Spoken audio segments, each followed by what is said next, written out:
on the north side at the park up there, and we kicked off this campaign with several hundred of our friends and community members, and I can tell you it has been a pedal to the metal the last 30 days that I've been out here on the campaign trail. We said we were going to crisscross the 32nd Senate District, and that is exactly what we have done.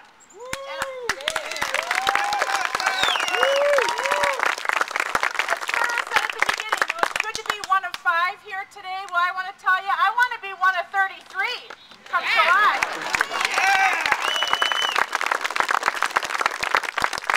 I cannot be prouder and happier to have Representative-elect Steve Doyle next to me as we go down and fight arm in arm, shoulder to shoulder for the Cooley region.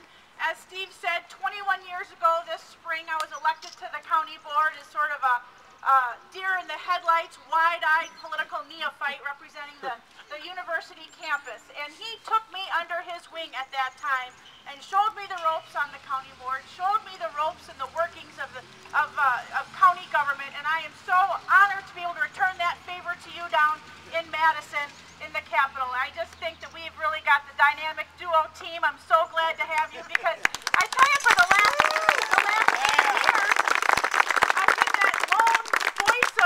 reasonability and sanity amongst my colleagues, and I always say that I'm the rose amongst the thorns, and now I'm going to have to change that I've got a good friend next to me fighting the fight in our Democratic caucus. Well, I can tell you in the month that we have been out here that I am pleased with the strong response we have had, the support that we have seen. I've been able to cross off my bucket list. I've been to a smelt fry in Stoddard. Last night I was at a square dance down in Gays Mills.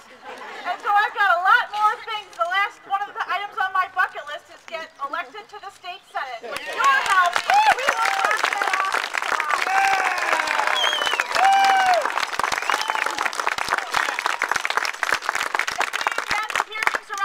On the Joint Finance Committee, we had a hearing here last Monday with over 300 people at UW-La Crosse to talk about their thoughts and concerns about the state budget. The themes that we hear over and over and over again is while the governor talks about shared sacrifice, his rhetoric is not reality. We all know who is being asked to sacrifice in this state budget. We heard from the faces. We have heard from those advocates of the men, women, family, children, the disabled, who are being asked of great sacrifice in this budget. I have seen the sacrifice. I have yet to see the shared part. And as I travel and I talk to people and I literally hold their hands in my hands, seniors are scared about senior care, about having this taken away from them. Parents are worried about what their schools will look like for their sons and daughters. And as we have Nate and Zach here today and my husband Chris, I just have to look into their eyes and know that we in Wisconsin believe in the promise of a better tomorrow. We believe in the promise of a quality education system for our children. We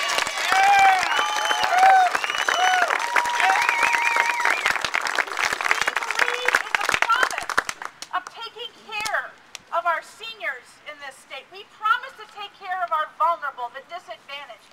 And these programs that the governor wants to slash, well, that might be the Walker way. It is not the Wisconsin way.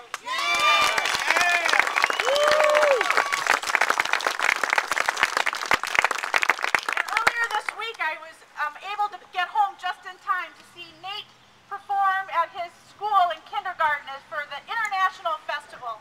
And it just cements, it reiterates in my being, the core, that our teachers are professionals, that those in our classrooms working with our students and our sons and daughters are professionals. If it's an administration, if it's support staff, if it's our teachers, that they, every day, see that promise, see that hope in our children's eyes, if it's in kindergarten through college, about a better tomorrow. And I tell you, I saw the music teacher working the line of those kindergartners on the drum beat of the cylinder, the cymbals and the drums, and that right there was the drum beat of democracy in that school that I heard. But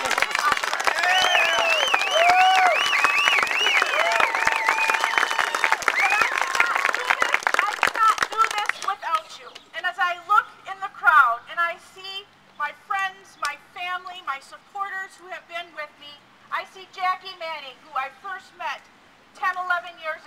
she has been with me as a friend and a supporter, and she has been down there at the office making phone calls, stuffing envelopes, and I thank you, Jackie.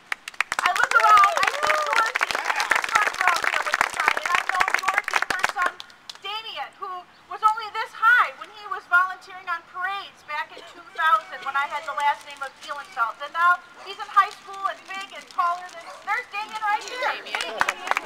Yeah, he has been with me from the beginning.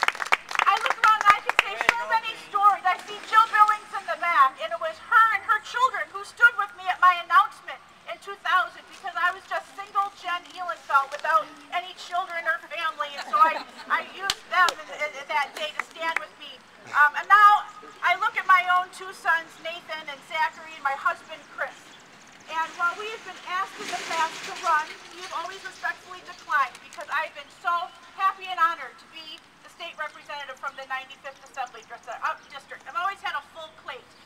But when I came home off of the road from Madison on Wednesday, March 9th, and I watched what happened unfold on Wisconsin Eye in total disbelief of the Republicans shutting down the conference committee, not being able to recognize our own minority leader, Peter Barca, to answer questions about what he was about to vote on.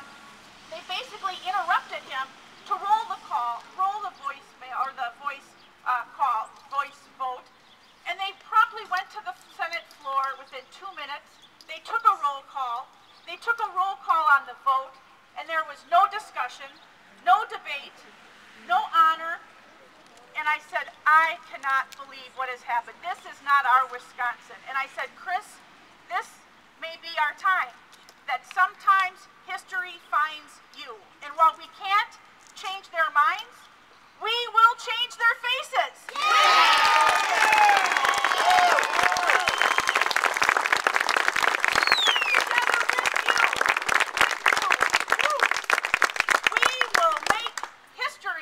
July 12th. We will exercise democracy across this county, across this district, and across this state, because there is a movement that we are seeing historic numbers of recalls of those elected in the state Senate.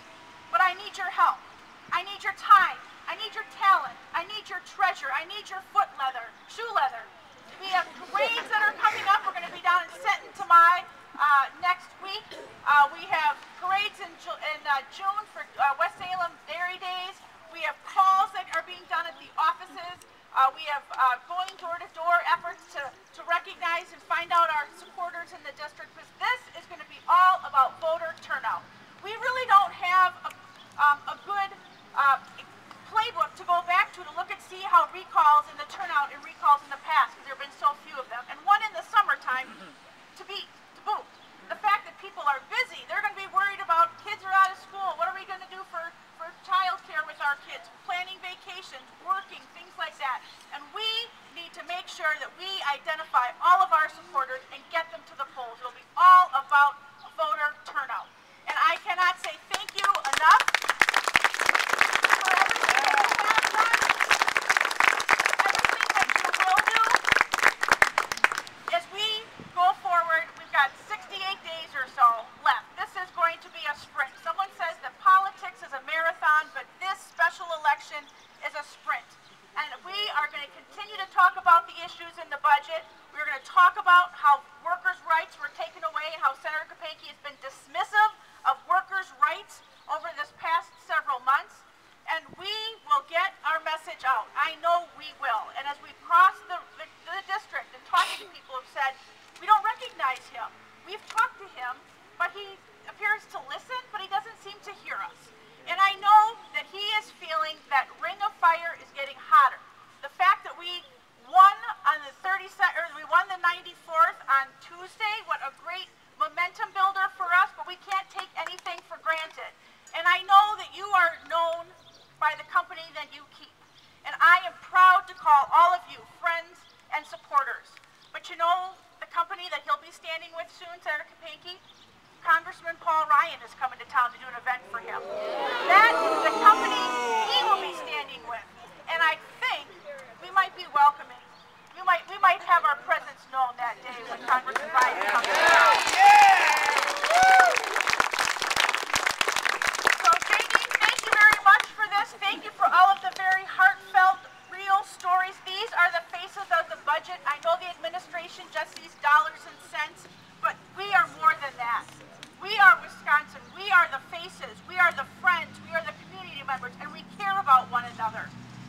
as I say, we've got a kind of a campaign mantra every day that I say over and over to myself, that we are going to live it, we are going to kick it, and we're going to win it.